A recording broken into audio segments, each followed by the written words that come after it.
சர்ச்சுக்கே போலாமா வேணாமாங்கிறத ஞாயிற்றுக்கிழமை டிசைட் பண்றாங்க. இந்த வாரம் போலாமா, கம்யூனியன் இருக்குதா, இந்த வாரம் பண்டிகையா, நியூ இயரா, ஈஸ்டரா, 1ஆம் தேதியா, அப்பனா போகணும் கண்டிப்பா. மற்ற வாரம்னா கொஞ்சம் யோசிக்கலாம். இந்த வாரம் வேணா ஒரு கல்யாணத்துக்கு போயிட்டு வந்துடலாம், இந்த வாரம் வேணா வெளியே எங்கேயாவது சொந்தக்காரங்க வீட்டுக்கு போயிட்டு வந்துடலாம். வாரத்தில் அவருக்கு கொடுக்கறதே ஒரு நாள் தான்.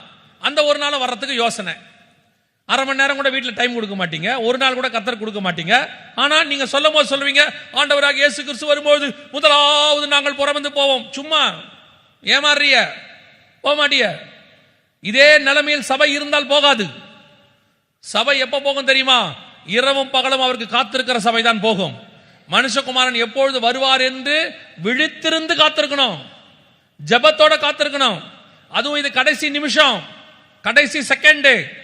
ஏற்கனவே சிவப்பு குதிரை சுத்திக்கிட்டு இருக்குது, வடக்கு பக்கத்துல கருப்பு குதிரை நின்றுகிட்டு இருக்கு, மங்கின நிறம் உள்ள குதிரை வந்துகிட்டு இருக்கு. இவைகளுக்கு நடுவில் இவைகள் சம்பவிக்க தொடங்கும் பொழுது உங்கள் மீட்பு சமமாக இருப்பதால் தேவன் உங்களை என்னை அழைத்துக் கொள்வார் என்று வேதம் சொல்லுகிறது. அல்லேலூயா. அப்ப இதுக்கு நடுவில் எப்படி நீங்க ஆயத்தப்பட போறீங்க? இனி காலம் கண்டிப்பாக செல்லாது. கர்த்தருக்கு சித்தமானால், எனக்கு தெரியாது, கர்த்தருக்கு சித்தமானால் நம்முடைய தலைமுறை கர்த்தருடைய வருகையை பார்ப்பதற்கு நிறைய வாய்ப்பு இருக்கிறது.